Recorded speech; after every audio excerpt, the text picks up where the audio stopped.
Ayan, hindi namin nadala yung pangtulo sa mata para mawala yung pamumula.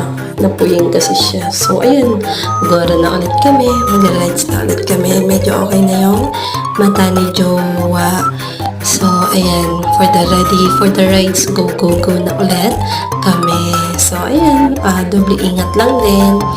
Kasi, baka, alam mo na, mahirap na. Ay, dito pala banda yung Cavite na ata kami dito.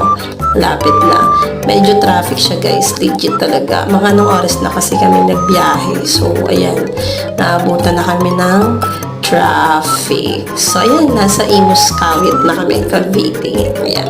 Ay, guys, share ko lang pala dito banda. Nahuli pala kami dito ng enforcer kasi naka-yellow light na. Dumiretso pa si Jowa. Buti na lang mabait yung enforcer.